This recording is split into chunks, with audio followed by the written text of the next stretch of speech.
our book, you can go to store.ancientfaith.com and just simply put in the search engine, Renewing You. As always, we'd love to have you join the conversation. We definitely believe in a dialogue as opposed to a monologue, so definitely feel free to talk and to join us in this conversation tonight. You can call us at 1-855-237-2346. That's 1-855-237-2346. You can email me a question during the live broadcast of our show by emailing me at ask@ancientfaith.com. That's ask@ancientfaith.com. And we are broadcasting our show on our social media profiles under the Louhs, as well as on Ancient Faith's social media platform. So feel free to leave your comments there. So tonight, friends, I wanted to talk to you about a topic that I think is so much in need in our world today, and that is gratitude. You know, in the Orthodox Church, we partake of what is called the Eucharist, which has its roots in the Greek word "ευχαριστούμε," or thanksgiving. And we hear throughout the teachings of the Scripture in the Bible, where Christ says, "In all things let us give thanks to the Lord." We hear the book of Psalms say, "Oh, give thanks to the Lord, for he is good, for his mercy endures forever." We hear the teachings of our church with so much themes on this cornerstone, this anchor, if you will, of gratitude. Not only gratitude towards God, but gratitude towards others. So why did God spend so much time talking about gratitude? Why does Christ and our church speak about the importance of expressing our gratitude not only towards him for all that he showers down on a daily basis for us, but also in the way in which we are with others? What are the benefits of being grateful, not only spiritually, but relationally? Here to speak with us tonight is a new friend to Live with the Louhs, Father Isaac Skidmore, who is a licensed therapist. So let me tell you a little bit about him. Father Isaac is a licensed therapist in the state of Oregon, and he is the priest at St. Gabriel Orthodox Church in Ashland, Oregon, where he currently serves as auxiliary priest. He teaches graduate students in the School of Clinical and Mental Health Counseling at Southern Oregon University. He is a graduate of St. Vladimir's Seminary and has completed his doctoral work in psychology at Pacifica Graduate Institute. He's the author of several articles related to spiritual life and therapeutic work, including one that looked at the process of therapeutic healing in the light of themes from the services of Holy Week. And the paper that we are discussing tonight, The Psychodynamics of Gratitude, an opportunity for theological and psychological convergence, Father Isaac actually presented at the conference, the Orthodox Christian Association of Medicine, Psychology, and Religion in Chicago this year on that topic. So we're so excited to have Father Isaac with us. Father Isaac, welcome to Live with the Louhs. Thank you, Father Nicholas. It's so very good to be here. It's such a great opportunity for me to get to know you and to welcome you to our show. And just as we start off, Father Isaac, tell us a little bit about why you became so interested in therapeutic work. Well, I think that it was an interest from the time I was young. I always, I think, was curious about the way that human beings functioned and the way that people's minds worked. And also from the time I was young, I was very interested in spiritual experience and religious experience and the life of faith. And after I was ordained in the year 2000, I had been at our parish for a period of time, a number of years, and some of the issues that parishioners were bringing, I realized at a certain point required a great deal of care. And my pastoral training didn't necessarily prepare me to handle everything that was presenting itself. And, you know, there was the experience at times of parishioners coming, and I knew that there were very delicate and sensitive things that they were bringing, and I wanted to be able to handle them as adequately as I possibly could. And so I decided at that time to go back to school and begin some training towards the life of therapy as well. And then for a number of years, the therapeutic work existed side by side with parish work. And then as time has gone on, I've shifted really most of my attention to therapeutic work, and I do serve as auxiliary priest at our parish. Very grateful to be able to do that. Mm-hmm. But the bulk of my attention has shifted really to therapeutic work. And much of that is in a category that is pastoral in nature, or at least overlaps with pastoral concerns. A great deal of it does not explicitly involve pastoral concerns as well. Many people come from all different backgrounds seeking therapy. But I find the relationship between psychology and life in the church and psychology and theology to be just kind of infinitely enriching. There's so much there to explore and investigate and discover. I love that. And I think, one of the things, as I'm sure that you see as a therapist, as well as a parish, as an auxiliary priest, is how significant and powerful gratitude is. And I'd love for you just to maybe speak about just your own experiences and how much, when people come and see you, how often do you find yourself speaking about gratitude, not only towards our gratefulness towards our Savior in Christ and the church, but also the horizontal relationship, that gratitude towards the people that are in our lives? Well, it's a common theme, and if it's not in the foreground, it's not too far in the background. And I've come to feel that it's kind of a benchmark for development in a person. And if you think about gratitude, an awful lot is entailed in it, and we routinely encourage parishioners, of course, to be grateful. And I think that we don't always appreciate the great difficulties that presents for some people, especially if people have had trauma at various points in their lives. The idea of being genuinely grateful from a deep place can be a very difficult thing to engage. To be able to express gratitude entails recognition that you are not all self-sufficient, and that in itself can be quite challenging. If somebody has not been in safe environments throughout periods in their life, the idea of acknowledging that you're not self-sufficient can be a very threatening thing. Gratitude entails the recognition that we are dependent upon things that are beneficial to us that come from outside of ourselves, and that can be actually a scary prospect for some people. Right. And then finally, it entails also the ability to believe that this other from whom we might receive benefit is actually kindly disposed towards us, and that can be very challenging for a lot of reasons. People are not inclined to believe that others in their lives, maybe especially those who claim to bring things of great benefit, hard to believe that those people are always kindly disposed towards us. And so the idea of somebody just immediately finding themselves grateful, especially after a life of traumatic events, is questionable. It can be a bit more complicated than that. We're listening to Father Isaac Skidmore. He is a licensed therapist, and we're speaking on the topic of gratitude, how significant gratitude is not only in our relationship with Christ, acknowledging that we can do nothing apart from him, but also in our relationship with others. You're more than welcome to call and speak with Father Isaac. You can call us at 1-855-237-2346. That's 1-855-237-2346. Feel free to email me a question at ask@ancientfaith.com. That's ask@ancientfaith.com. Going back to that, Father Isaac, what you were sharing, do you see a correlation with how, as we, especially in this country where we're seeing so much of our wealth, even more so than what we're seeing around the world, we see, America having so many benefits, where there's this notion of the American dream that you can accomplish all these things. And you oftentimes hear people say, well, I did this all on my own. I came from nothing and I did it. And in many ways, kind of separating themselves from what you were saying earlier, the acknowledgement that it wasn't just you, that we are not, that there's something else that was helping us, and we would obviously call that Christ, that it was Christ with us. But are you seeing that the more wealthier we become, the less dependent or the less recognition or acknowledgement that we have on being grateful to Christ, who gives us those gifts, who gives us those talents that allow and afford us to do what has been accomplished?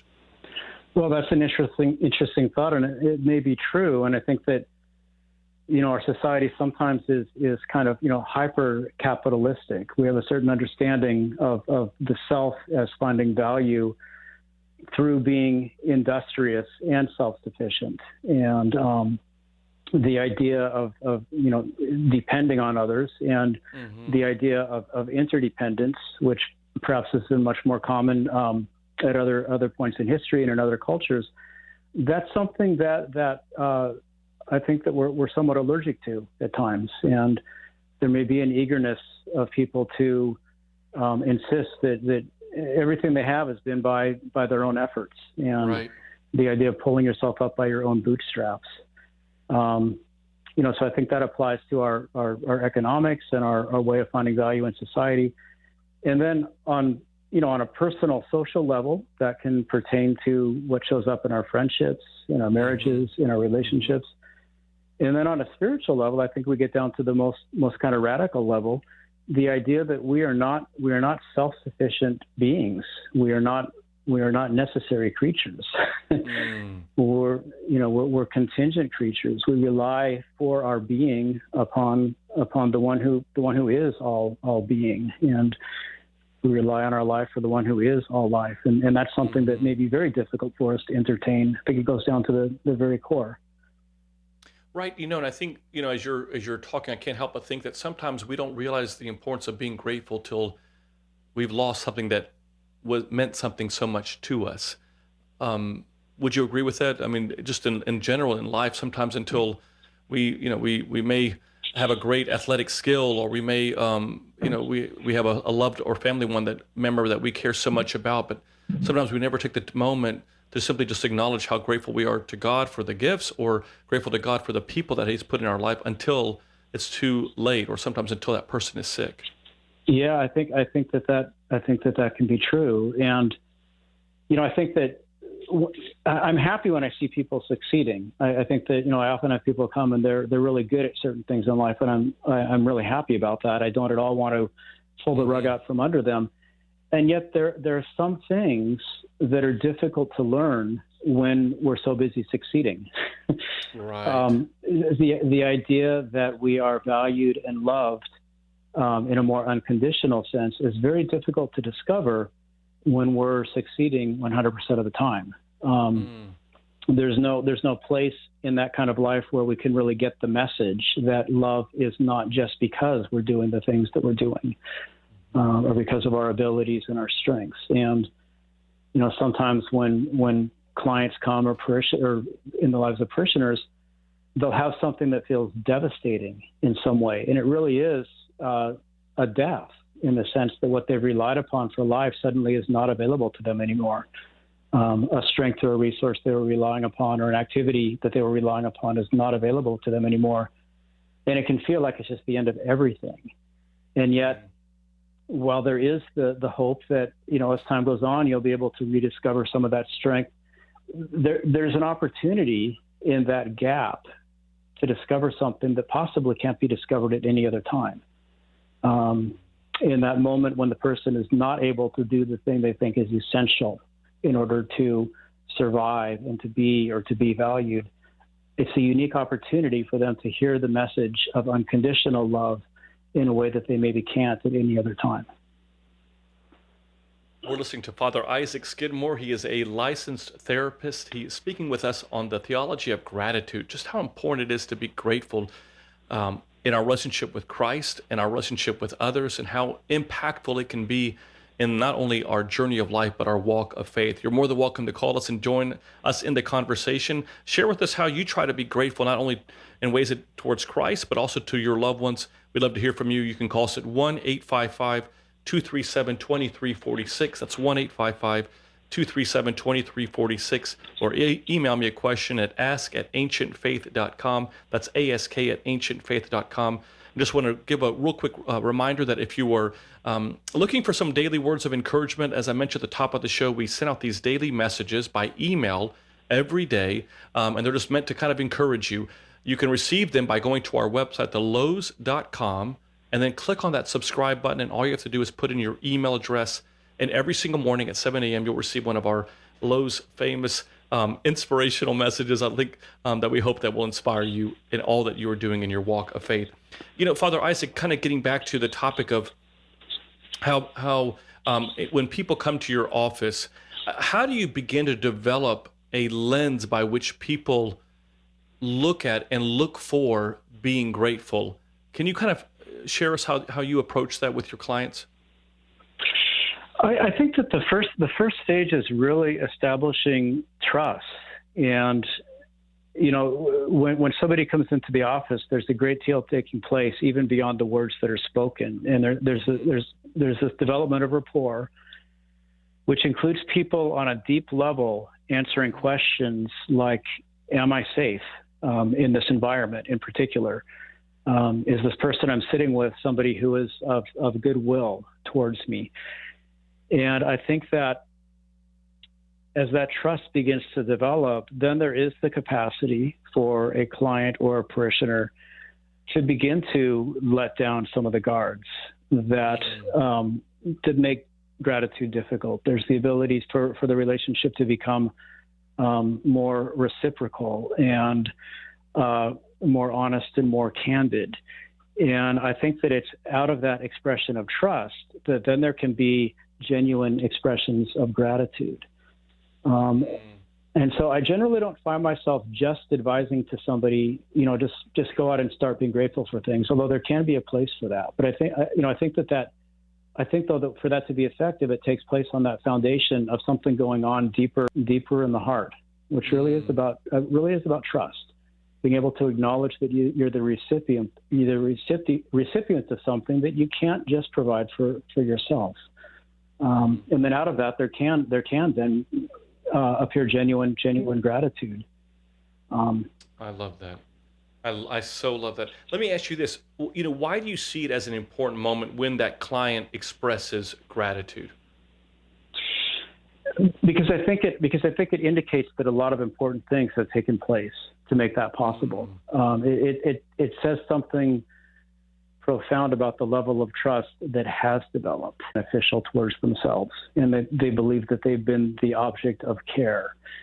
And for them, an expression of gratitude to emerge indicates that there's a sufficient sense of self that's developed. The person has come to know that they are a person, and they are valued, and they are cared for, in particular in the therapeutic environment. And then also, beyond that as well. But in the therapeutic environment, it's kind of a laboratory, and we work to foster a sense of self and a sense of gratitude in that environment, and then that can impact all kinds of other areas in a person's life.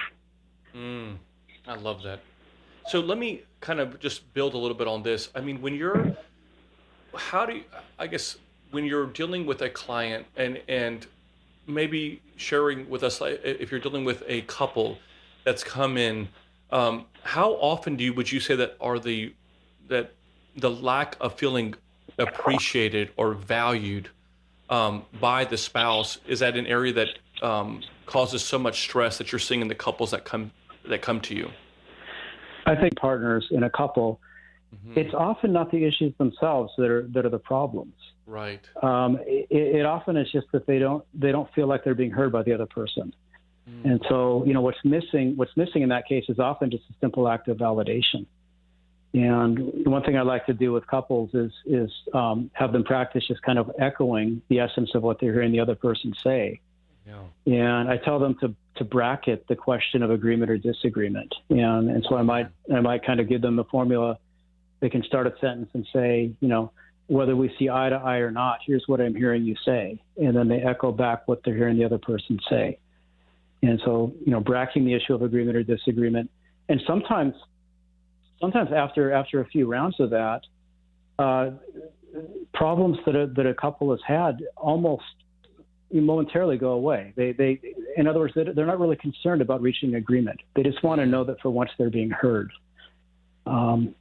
I think that's so important. I think it's so important for our listeners to kind of just hear what you're sharing, because I think oftentimes we especially I know in my own experience with counseling that people will oftentimes come and they come in with what they perceive is the problem, and I oftentimes tell them, I say, what is the stated problem is not oftentimes the problem. I'm sure you would agree that a lot of what therapy is trying to get to the core of what the problems actually are. And I have found this, just as you mentioned, that there's so much of a lack of just being validated or heard or appreciated, or just simply listened to. All different ways that we show gratitude, I think, in ways. But so many of our couples today are lacking in doing just that. So I love how you're sharing with our listeners the importance of that. Sometimes what people are attributing or what your spouse may be calling the problem may not actually be the problem, and our job is to dig deeper to see what that is. Exactly. Yes. Yeah. And then stimulating curiosity of each person towards the other as well. Really getting them to wonder, what is my wife thinking about this? What is my husband thinking about this? Asking questions like, what do you imagine he's thinking when you say that? Right. Kind of a roundabout way of getting into the mindset that each person has in the relationship. I think that's so wise. I mean, I don't know if you would necessarily agree with all this, but I think that there's so many problems that we have in our relationships are so easily. We spend so much time trying to deal with the periphery and never really deal with what the central issues are. And I think at the end of the day, some of those issues, as we've been talking about, deal with the sense of just being acknowledged, being valued. And when we don't do that, oftentimes those other issues, I refer to them ants at a picnic. One ant at a picnic, maybe a little bit, maybe a problem, but multiple ants at the picnic is what destroys the picnic. And many times it destroys a marriage. So Exactly. I think that's so wise what you're sharing. We're speaking with Father Isaac Skidmore, a licensed therapist, friends, who is a auxiliary priest at St. Gabriel Orthodox Church in Ashland, Oregon. We're talking about the theology of gratitude, how we see it in our church, how we see it in our faith, how we see it in the way in which we're called to communicate with our loved ones and people in our lives. And you are more than welcome to call us at 1-855-237-2346. That's 1-855-237-2346. Or email me a question at ask@ancientfaith.com. That's ask@ancientfaith.com. So let's just kind of shift a little bit, Father Isaac. I'd love to kind of just talk to you a little bit about how might a parish priest or someone that's a pastoral caregiver benefit from thinking of gratitude, not just spiritually, but also psychologically. Well, I think that it has the capacity, I think, to maybe deepen our understanding theologically of what gratitude entails. When we think about the wounds of sin, if we understand that those wounds of sin have psychological manifestations, if we are, tripartite beings, and many ways to describe the human person, but if you think of us as body, soul, and spirit, then everything is going to affect everything else. And come to Christ, we often have come to Christ forgetting our priestly status. We're not in a place where we're understanding what it means that we are priests of creation, that we do exist in order to receive from God and then offer everything back to God. And that could be seen as just kind of a purely spiritual problem, so to speak. But we can also recognize that this has happened to us because of the lives that we've experienced on this. In our had perfect caregivers. All of us were raised in environments that, in one way or another, were lacking, and so from our very earliest formation, we didn't necessarily become. And they can also be healed through relationship. And if we stick just to looking at these problems or solutions as sets of words describing things that are purely spiritual, we miss, I think, something that's very important, which is the relational aspect. The relational aspect of sin, the relational aspect of fallenness, and then the relational aspect of healing. What does it mean to be with each other in such a way that requires our own spiritual growth as well? We can't do this by reading a book. It requires ourselves to be being transformed into the image of Christ. But I think that this relational aspect is one thing that the psychological perspective can bring into view for us. That it isn't just about a set of teachings that we pass on through word. It's about the life that we live with each other. I love that. Let me ask you then, Father Isaac, so just so that for our listeners that are tuning in tonight, they could take every day to be more grateful in this world. Well, I think that maybe two ingredients of that would be humility and trust.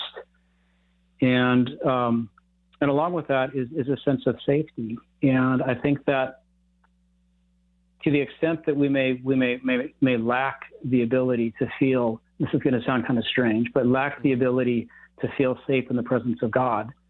It sounds almost inappropriate to say that, but I think that's the reality of our condition. In many ways, we don't necessarily know what it is to feel safe in the presence of God. I think that if we work to cultivate that, through prayer, through confession, sometimes through therapy, it could be about getting in touch with the wounds that make it difficult for us to feel safe in the presence of God. It's about getting down into the nitty-gritty and, in some cases, experiencing the emotions that go along with ruptures in our connection to others in the past, allowing ourselves to feel those things, allowing ourselves to get in touch with ways that we've been perhaps injured, and seeking healing for those things. And I think that as we begin to experience healing for those things, then gratitude is a natural response. But I think it's about finding safety in the presence of God. That can be sought in confession, in our services, in our life of prayer, in our relationships with each other, and in therapy. I love that.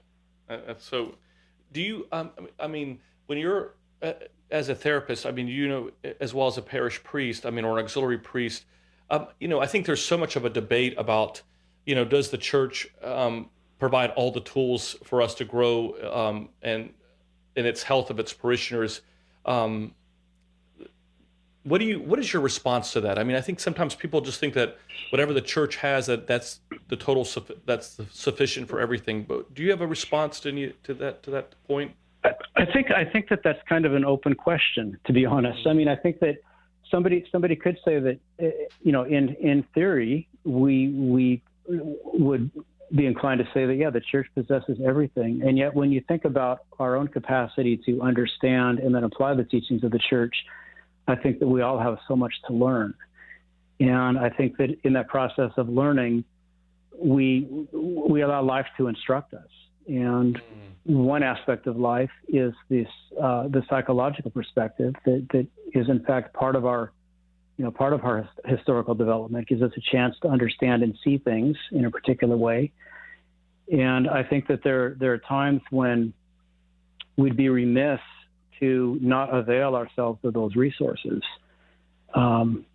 It's often the case that something from some other discipline, perhaps outside the church, can point towards a problem or point in a direction that we may not be paying as much attention to within our own church setting. And so I think that psychology has a tremendous amount to offer to the life of the church. And I think it can actually be dangerous at times if there's too much of a reluctance to say, look towards resources of psychology to deal with certain conditions people go through in parish life. I think that there's some dangers in that. There might be people who are very much in need of help, and for whatever reason, the church might feel reluctant to rely upon those resources. But there could be important things missed in that. Exactly. Once again, we're speaking with Father Isaac Skidmore, a licensed therapist who lives in Oregon. He's speaking to us about the theology of gratitude, and we are having just a really great conversation about just how much and how we can start applying and being more grateful as a people, not only towards our Savior, our Christ, who did everything for us. I oftentimes tell people he died so that we live, and all these blessings that he showers down upon us. But also, how do we be grateful towards other people? So we encourage you to call us, 1-855-237-2346. That's 1-855-237-2346, or email me a question at ask@ancientfaith.com. That's ask@ancientfaith.com. So, Father Isaac, as we're, kind of digging into this topic more and more, I can't help but think to myself, kind of going back to the top of the show, how influential has being grateful have you found that not only in your ministry as a priest, as an auxiliary priest, but also in your ministry? How has that inspired you to want to presented at the O'Camper conference this past year on the psychodynamics of gratitude. I mean, tell us a little bit about why that's so powerful and important in your own life. Well, I began to ideology that's not an easy thing for people. And so I began to wonder about, are we missing something in this? Are we just kind of imagining that it's something so easy? And so then I began thinking about, what are the elements of gratitude? And I mentioned those earlier. They require a sufficient sense of self to be able to acknowledge that we're not self-sufficient. And I also began to be intrigued by the fact that, both secular psychology and the church both hold up gratitude as kind of hallmarks of personal or spiritual development. And so you have two fields informed by very different kind of canons of discovery and different sources aiming in the same direction. And I think that's intriguing. Because in the psychological world, and you look at, one example of this, kind of a popular example would be the world of recovery, people who are recovering from substances or addictions of one kind or another. Gratitude is constantly held up as something that can be really medicine for the soul. And, there are countless testimonies of people who have, through gratitude, been able to transform their understanding of themselves and their life. And so gratitude students who had practiced gratitude scored higher in areas that were meant to measure aspects of resilience and optimism. There were students who, in practicing gratitude, came to see that the pandemic actually offered them benefits that they were grateful for, instead of just seeing it as kind of the end of everything they were familiar with. Right. And so, and then in the church, obviously, gratitude has held up this idea of the human being as having a priestly vocation. It's held up as being kind of the purpose for our human existence, that we are to be priests, we're to be Eucharistic in our lives and existence. So I think that is an interesting coincidence, let's say. Let me kind of build on that, Father Isaac. When you are dealing with a client or a parishioner who, you mentioned this earlier in the show, who has gone through a major trauma or going through a very difficult time, that's very difficult for them in that trauma or in that difficulty to be grateful. And I think all of us at times in our life can find ourselves, focusing in more on, finding it very difficult to just see the lens through which we can be grateful. How do you guide, if we've got a listener tuning in tonight who is going through a death of a family member or a difficulty in a marriage, and they're hearing this show and we're talking about being grateful. I mean, how do you guide them to begin to look through that lens of gratitude? And not only would I like for you to talk about how you do that, but also maybe sharing with them the benefits, especially when they're going through difficulties, of them doing just that.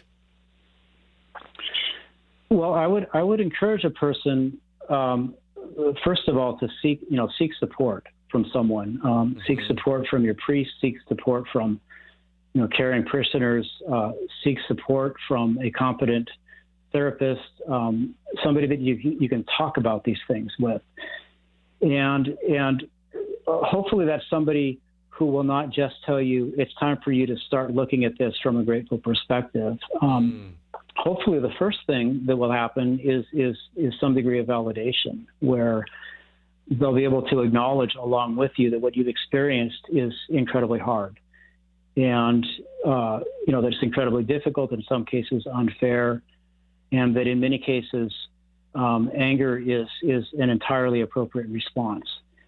And it's in that environment where our reaction to trauma is acknowledged and validated that we can then begin to experience ourselves as safe in the context of a relationship.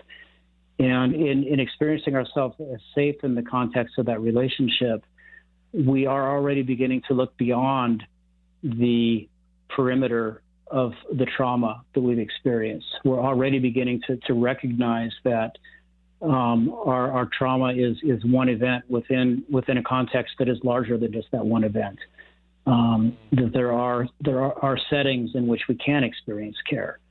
There are settings that are not identical with just the trauma that we've experienced.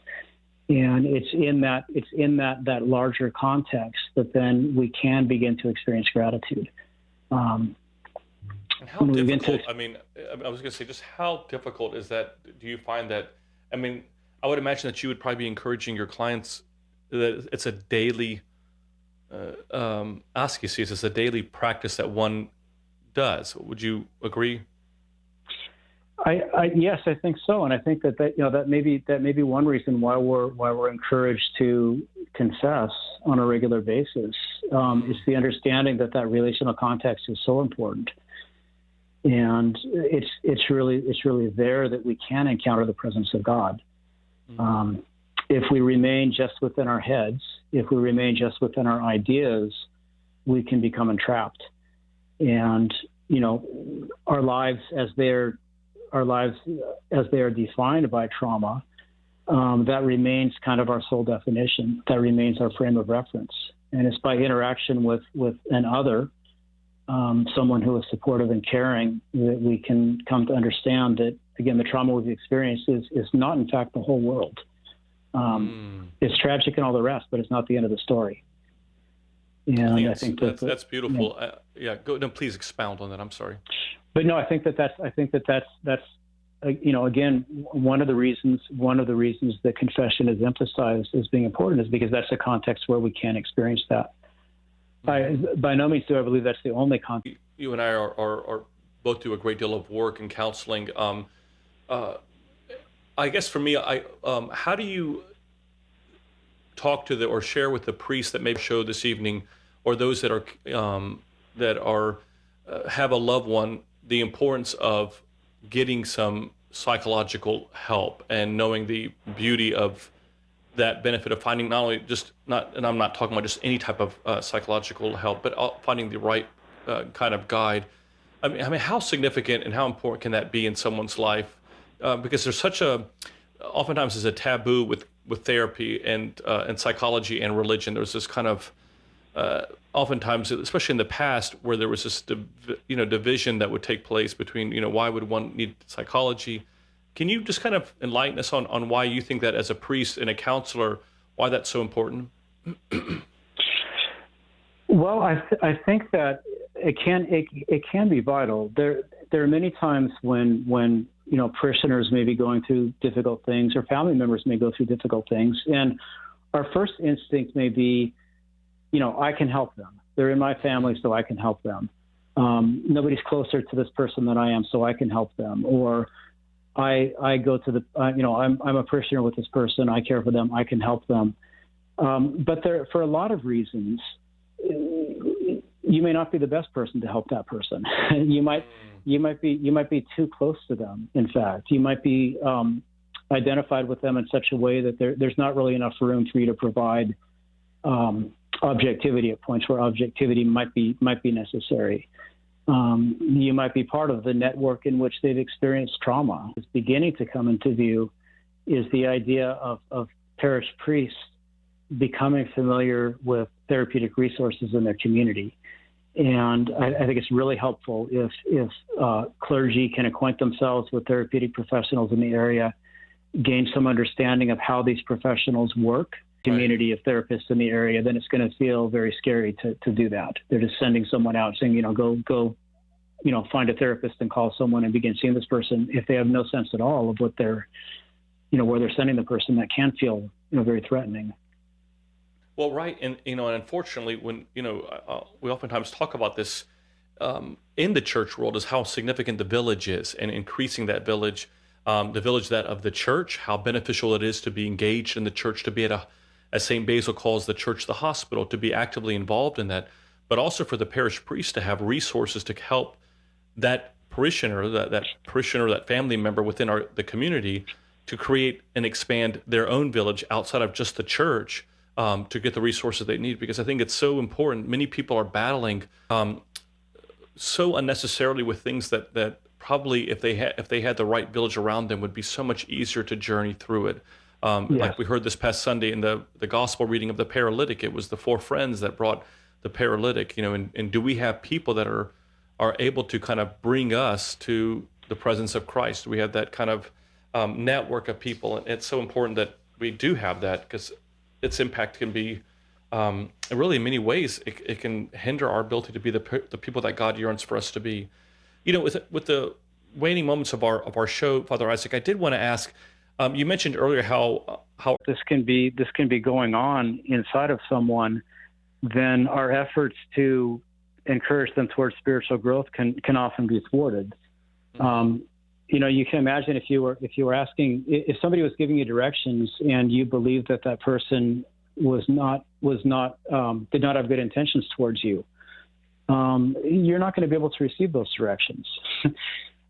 Or if somebody is trying to give something to you that's of benefit, but you don't believe you're deserving of it, then that's going to be thwarted as well. You're not going to be able to receive the good thing that's being given to you because you don't believe that you're deserving of it.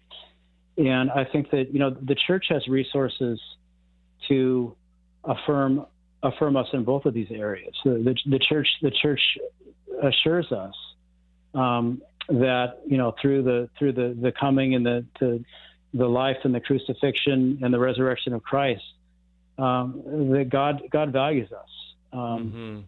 God infinitely values us, and He leaves no stone unturned in wanting what is best for us. And so that means that we are valuable. We do matter, and the church can speak that very, very clearly. And then also it can affirm the essential goodness of creation. When we come into this world, we're like little philosophers asking questions like, is this place basically safe or not? And although many people along the way encounter situations that suggest that the world is not good, our theology tells us that when it gets down to the very bottom of it, that it is good. God says it is good. And so the church has the ability to affirm these things, and the church has the means of reinforcing these messages for us. But simply because the church believes these things doesn't mean that they're automatically going to be they're accessible to each individual. And right. that's where I think this idea of the idea of, as an aspect of theosis is that we grow into the likeness of God. We're all in the image of God, but there's this process of attaining the likeness. That's through healing, that's through asceticism, that's through relationship. That's when we really can begin to appropriate these messages that the church may be teaching us. Yeah, and I think, as we're kind of just sharing these with our listeners, I think it's so important as well to remind our listeners that even in the way that we pray, the way that we as Orthodox Christians especially, we oftentimes tell our parishioners that, prayer is not us giving a litany to God of what we need Him to do. It's listening to what God wants us to be doing. And that even in the structure of the Lord's Prayer, and you even see that with the Saint Ephrem prayer, this beautiful Lenten prayer that we have, that there's the very first statements are in acknowledgement of who God is in our life and the gratitude that we have, that, our Father, you, holy is your name, that everything about you is extraordinary, that we hear, O Lord and Master of my life, that you are the one leading me, that you're the one that's guiding me, that I want to take on the tenets, and as you beautifully said, that I want to take on this theosis, that I want to constantly be molded and fashioned into that image and likeness that you created me to be. And so I can't help but think how much gratitude is in as we say in in our church, the phronima, the mindset of everything that we do, to be grateful. Yes. I'd love to hear your thoughts, just, Father Isaac, on that. I mean, I think that one of the benefits of being a priest is that we hear these prayers and we pray these prayers so beautifully and leading our community in that gratefulness. But I'd love to hear your thoughts. Well, I like your wording of that. You say that, the church inserts that into the liturgy, that it inserts that reality of thanksgiving and gratitude into our customary prayers. And, I think about these words Christ talks about if we have faith as small as a grain of mustard seed, that we can move mountains. And he also says that the parable where he says, to him who has much, much will be given, and to him whom has little, even what he has will be taken away. And I think that what that refers to is for us to be able to understand the meaning of these admonitions to gratitude. We have to have some experience of it on some level. And I think that that's the challenge. Finding even small ways to allow somebody to experience a moment in which they know that they're cared for, and allow them to have, even in a small way, the experience of being able to be grateful and to be safe in the act of being grateful. If a person has an experience of that, however small, then that can expand. Then I think those riches and those treasures become accessible to a person. But if a person has not experienced any of that, then it's very difficult, even with the abundance of prayers we have. Thanks. Of our show, I do want to ask you, being a priest and being a therapist, tell me about those the challenges that you face wearing both of those hats. Well, it's generally it's an area that I think is incredibly rich, and so I think that the riches of it outweigh some of the challenges, but there are some challenges at times. I think that one challenge, when people who are Orthodox, and even beyond Orthodoxy, when people who are Christians maybe seek pastoral care, they sometimes, I think, assume that what they're going to hear in therapy, what they're going to experience in therapy, is simply an expansion of what they already experience in parish life. And part of the process in beginning to work with somebody from either an Orthodox background or a Christian background is helping them understand that the tools that we use in therapy are different in a way, and they definitely overlap, and they can complement what they experience in church, but they're not identical.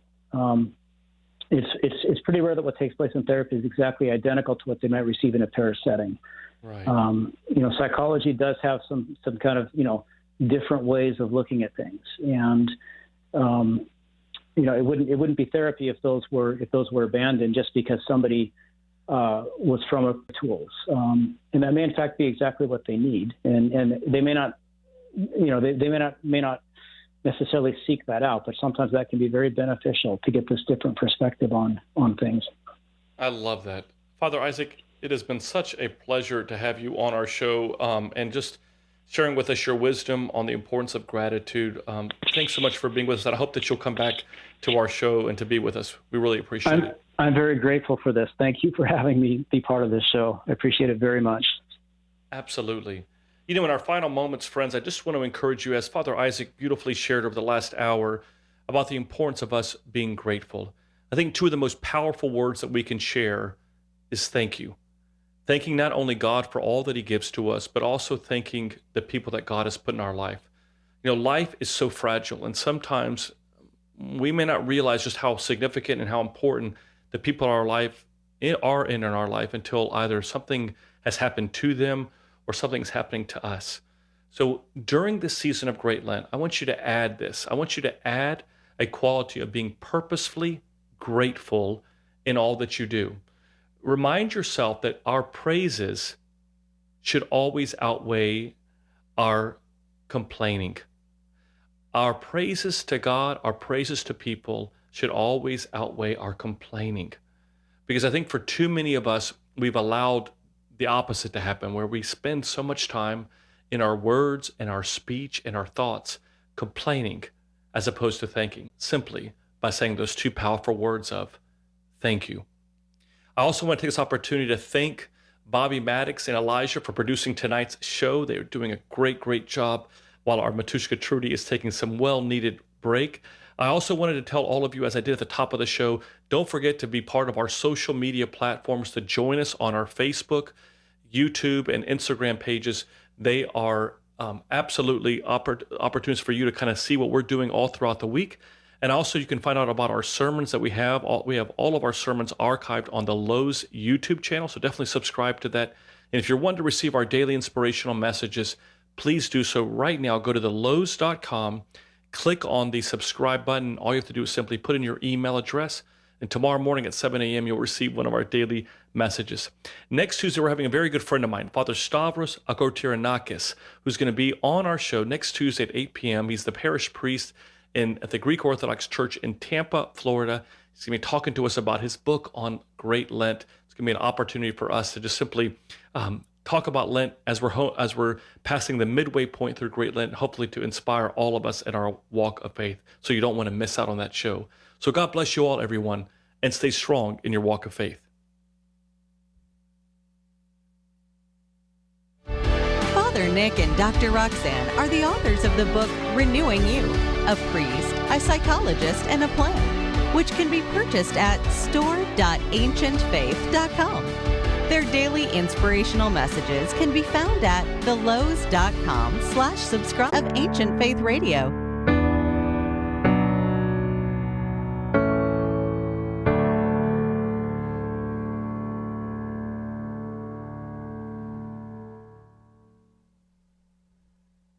Hey, Father Tom. Hi, Father Nick. How are you, Another brother? great show. That was so good. I'm doing great, and I'm feeling grateful.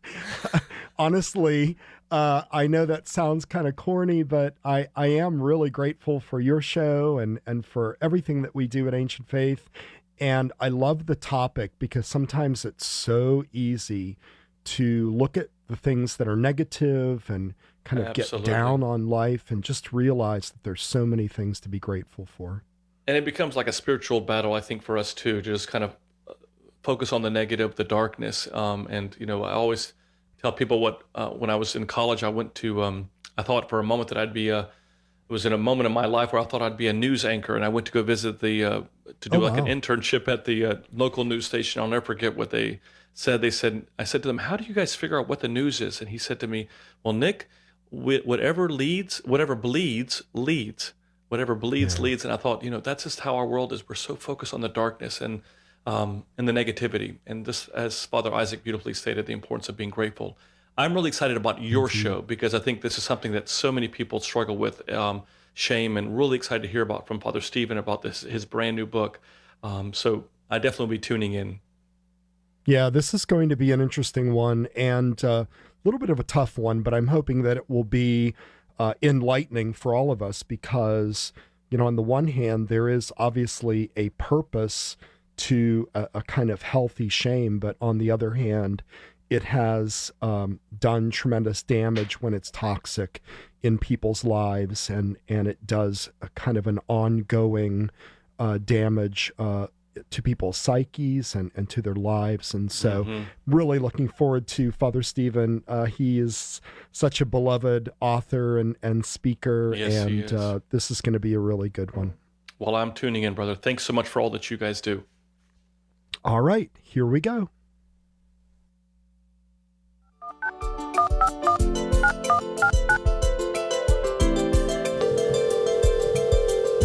This is Ancient Faith Today with Father Tom Soroka, a weekly live call-in show addressing the issues of our day from a distinctly Orthodox perspective. You can join the conversation by calling in at 855-237-2346. That's 855-AF-RADIO. Father Tom is the priest at St. Nicholas Orthodox Church in Pittsburgh, Pennsylvania, and welcomes guests from across the globe to discuss important topics of interest. Here's Father Tom.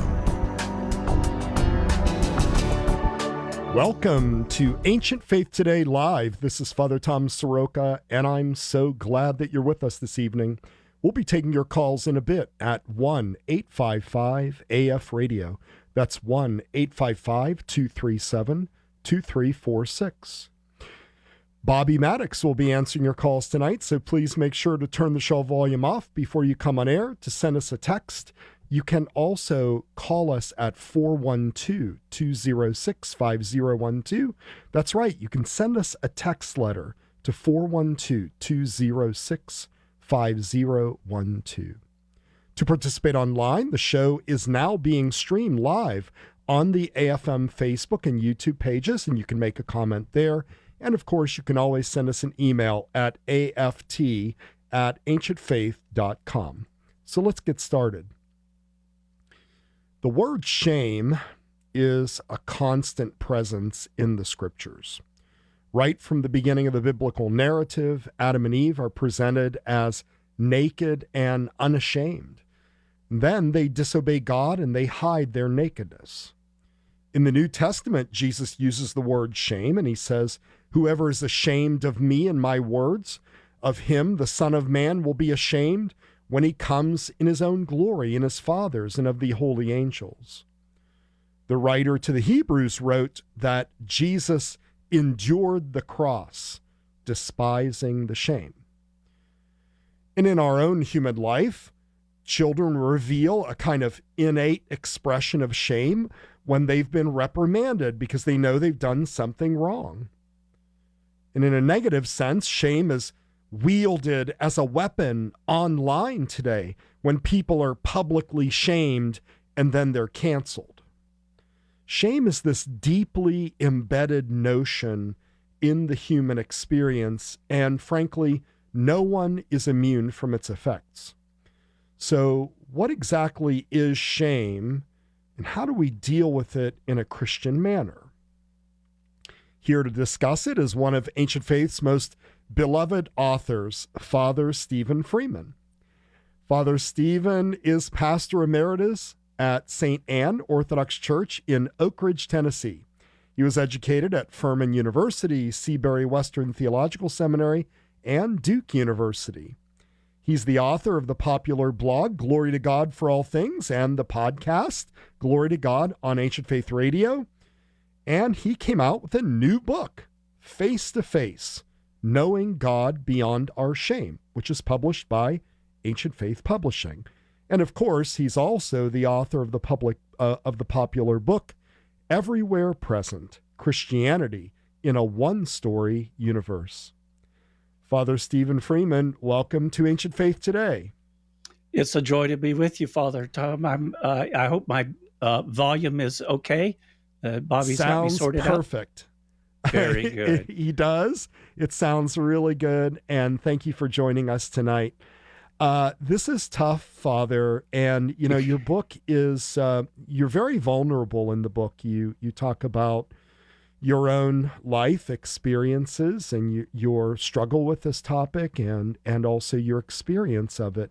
So I don't even know if this helps because we all know what shame is, but I think our experience of it is so distorted that maybe we need to begin with a definition. So how do you understand what shame is? Well, I try to make a very careful distinction in the book to talk about a distinction between healthy shame. There's a form of shame that is entirely natural and healthy, and in fact, you could not live without it. That shame, it actually signals a break in other emotions going on, such as joy and excitement. It's something that is just an interruption. That's on a kind of almost a neurobiological basis, that it interrupts these other things. And that way, it serves like a signal. And that's like, for instance, you're in a conversation with someone, and you say something that crosses a line, and you see the look on their face, and there's suddenly this feeling in you that, and you may very well blush because you realize you've crossed a line. And I mean, in a way, what that emotional signal, which is entirely healthy, has done is simply alerted you to a boundary. Without that healthy experience of shame, we would never see boundaries. That healthy experience of shame is also an inherent part of the experience of awe and wonder. So in that sense, healthy shame is a normal part of worship. That, you know, you enter into the church, or you enter into some wonderful cathedral, as you might find in Europe or elsewhere, and you cross the threshold, and immediately your voice drops. You feel a sense of hush and of wonder going on. Well, those are healthy signals. And if you had a child, for instance, who hadn't learned that yet, and you walk in and suddenly they're yakking really, really loudly, and you're all embarrassed as a Right. parent, and you got to get them out. Right. So this is normal and healthy. That's healthy shame. We need it. It's not a punishment for sin. It's not a result of sin. It's as necessary as the signals for excitement, joy, surprise, disgust, distaste. These are all these very primal kinds of reactions that we have that then get more complicated into the sort of complicated world of emotions. In the book of Sirach, the Wisdom of Sirach, in the 4th chapter, it actually makes a distinction. It says there is a shame that brings sin, and it says there is a shame that is glory and grace. So even the scriptures, as anciently, that's what, hundreds of years before the coming of Christ, even that far back, the scriptures are making a distinction between two kinds of shame. One that is glory and grace, which healthy shame would work to that. And the other, modern therapists term toxic shame, or that's a common term for it. And that's more complicated. That's the stuff. Well, all shame is unpleasant. It gets your attention because it's unpleasant. It interrupts pleasant things going on in us. And one of the problems with even healthy shame is that we don't like unpleasant experiences. So, for example, so most often it's said that shame is turned into a different emotion so that we can avoid the pain of it. So we turn it either into anger or sadness, so that if someone says, "You made me angry," what's really going on is it probably means that you shamed them and it made them angry. So, it's a interesting emotion. So shame is an emotion. One way to describe it is, you started to say, how would you define it? One way it's defined is how I feel about who I am, or that's one aspect of it, or how I feel, that sort of self-directed awareness. And that can simply be as minor a matter as a slight embarrassment or discomfort or something that's getting our attention, and can be so painful in the toxic end and form of it that it's truly unbearable, and Right. we find ways to get around it. So everybody experiences shame, and a personality that could not bear any shame typically would likely fall into category of what we would call narcissistic personalities. They will quickly put the shame back on you, but they won't take any blame, any responsibility. And those are perhaps some of the most toxic personalities you ever have to deal with. But it's a deep wound for whatever reason that they cannot bear shame. So that's an unhealthy thing.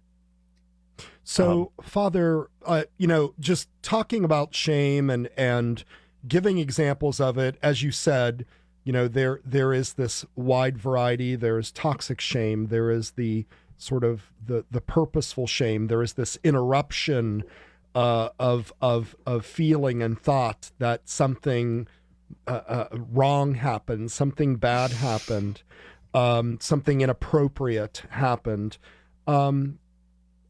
I find it interesting because I was really somewhat shocked, because when we read the scriptures, we're not really looking for a particular word, right? We're reading the scriptures. Yeah. But I was really shocked at, it's everywhere. It yes. Really, there are so many examples, like right from the beginning. And it is interesting that even though this topic is so constant throughout the scriptures, there aren't a lot of books written on this subject. So what motivated you to write this book and share things in a very open and vulnerable way? Well, the vulnerable answer is, I'll give you a quick narrative. Starting at about age 19 in my life, right about right about the time I started college or so. Right around that age, I began to have what would eventually be diagnosed as a panic disorder. Uh, that's sort of an extreme form of anxiety disorder. Uh, and I went on through college with it. Sometimes it was almost crippling with certain things. I went on to seminary straight from college, got through that. Typically, what happened to me in my life is I white knuckled my way through the day. And an extreme kind of panic disorder, you could wind up with, say, agoraphobia, where you can't even leave the house. So there were ways in which it limited my life, but I went on through it, and I did all the good things you're supposed to do. I went to see therapists, saw doctors, I tried medications, did all kinds of things, and I just kind of got on with getting on. I had a wife and family, and this was just a bother. But and this is a long story, because at about age 58, and from 19 to 58, that's 40 years. 40 years of that eventually kind of built to a crescendo of pain in my life and of not being able to do it anymore. And with the good support of my bishop, my parish council, and my parish, I took time off and did 6 weeks of work in therapy and in a hospital environment, and frankly, just did some digging. One of the things I discovered in my experience, doesn't have to be somebody else's experience, but that there was some core issues of shame I had never identified.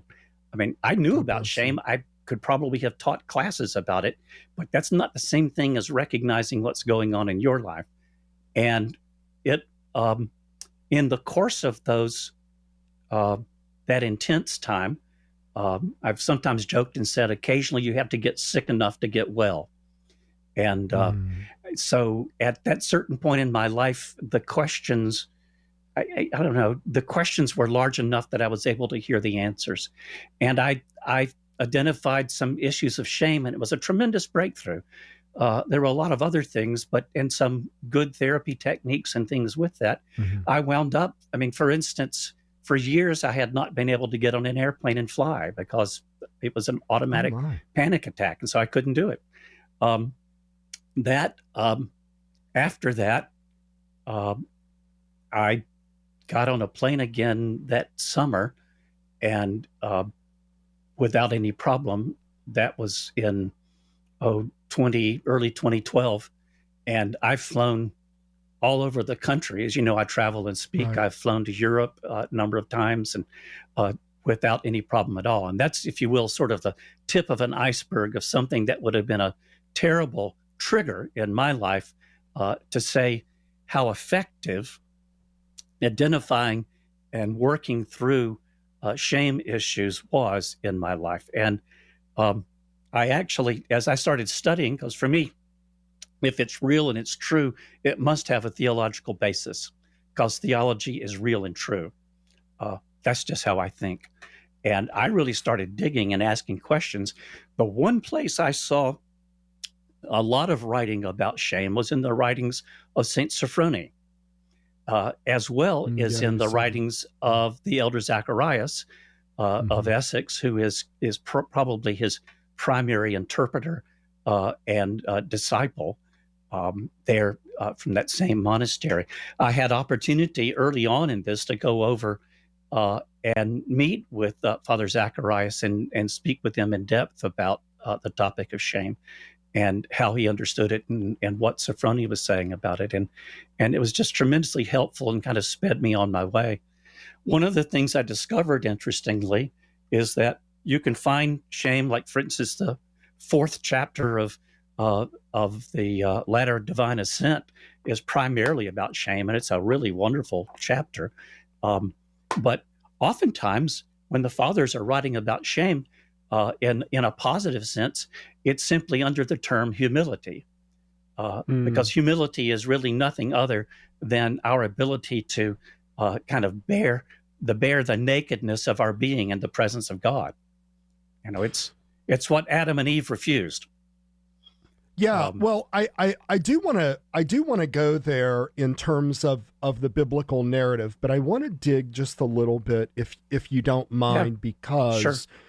without going into, and I honestly, I'm not asking for any information about what you found and so forth, and I'm so grateful that you did get to the root of the issue and that you were in a way able to overcome these phobias that were causing panic attacks and so forth. Would you say, having thought about this and read about it and having experienced it, that most shame, this kind of toxic shame that shuts people down, that breaks their will to perform and live and blocks them somehow from their lives. Would you say that most of this comes from experiences in childhood, and or is it just random and it is some experience that made a deep impression on a human, no matter what age, to the point where it affected them negatively? Well, in other words, is this always something that is born in childhood or not? Well, I think most commonly, let me start it like this, Father Thomas, that we're born for communion, or created for communion with God. And when a child is born, they're really birthed into a communion. The experience between, say, ideally, nursing child and mother is a bond of communion. In fact, when I was doing research for the book, I ran across one secular Jewish psychiatrist who described nursing as an experience of communion. And I thought, dude, you got it. It is. It's this communion. Wow. And then we move from that nurturing bond of sort of symbiosis with a mother. We're weaned and we move away from that. And as we move gradually further out from the family, it creates some anxiety, and there can be a lot of issues surrounding that. But once we finally get launched out into the world and heading towards our adolescence, I've described adolescence, especially like once you get to middle school, as one long experience of unmitigated shame. The reason being, to a certain degree, if shame is oftentimes about the question, how do I feel about who I am? And I'm an adolescent, I don't know who I am. I mean, you launch into the world, and of course, in our modern world, we have very few solid, stable structures. And oftentimes in our modern world, our structures for adolescence are made even more unstable by their presence on social media. And they're just bombarded, sure. And it's irresponsible, right. And it's not monitored by adults. It's just toxic. And, right, right. So, even if I go back to my own adolescence, in which there wasn't internet, thank God, but, the experience, you look for fashions, you look for branding, you look for clicks, you look for all of these things. All of these are hiding places. These are fig leaves. These are children in the garden who feel very naked and vulnerable, and they are naked and vulnerable, and they can be unbelievably mean. I mean, the whole, the epidemic of bullying that we've talked about, well, it's always been there. I wish someone would have taken care of my bullies early on, but, that's sort of, but that's their world. And we get through that and survive it. But in surviving it, it doesn't mean we turn out to be, well-balanced, healthy people. Oftentimes we spend a lot of our lives still working through really false identities and false feelings of self and judgments about self or trigger points in our life that we acquired, before we ever left high school. And, so it's not just family, it's because family only gets us started, and it helps if that's safe and affirming and is a true communion. But we throw them to the wolves when they leave the house. And we don't exactly know what will happen. And in many places across the nation, it's just really frightening to hear what is happening. That's and so yeah. I was just going to say that's it all kind of makes sense because I was a middle school teacher for 5 years. And honestly, it was, I'm first of all, I'm totally convinced that middle school teachers, if anyone is deserving of the kingdom of God, it's middle school teachers that have to deal with this very, very strange and difficult age. Well, you've at least done 5 years of purgatory. So. I mean, it gets me out at least 5 years. And, but I'm also thinking back to my own years in middle school and high school. And I have to say, your talk about the issue of experience in school reminds me, and it's very sad. I had a young man, I remember in high school that I went to high school with. He was very small and he was very kind of nerdy. And almost everyone relentlessly picked on him.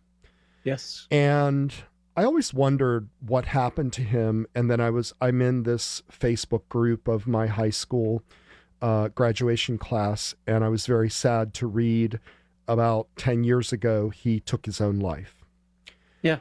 And this feeling, I kept thinking to myself, did I ever say anything to him? Did I pick on him? Yeah. It was an overwhelming sense of sadness and guilt that, this behavior that we aim toward people that are weaker than us can really have terrible, terrible consequences. Oh yeah. I mean, and it is, I know I've listened a lot over the years. I will say one of the things that happened to me as a priest in seeing my own shame and then learning and studying more and kind of seeing far more of it in the tradition than I had understood before. It changed my ministry as a confessor. Primarily, it changed my ministry because I began to hear something that wasn't being spoken. America has been described as a culture that is utterly shame-bound, in which it is taboo to talk about shame.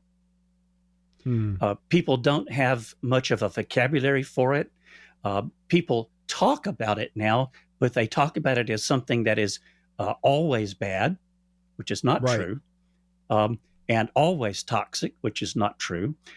And yet some of the people who talk the most about it will have demonstrations outside a speaker while they're walking around shouting, shame, shame, shame. Good heavens. Our political speech of both parties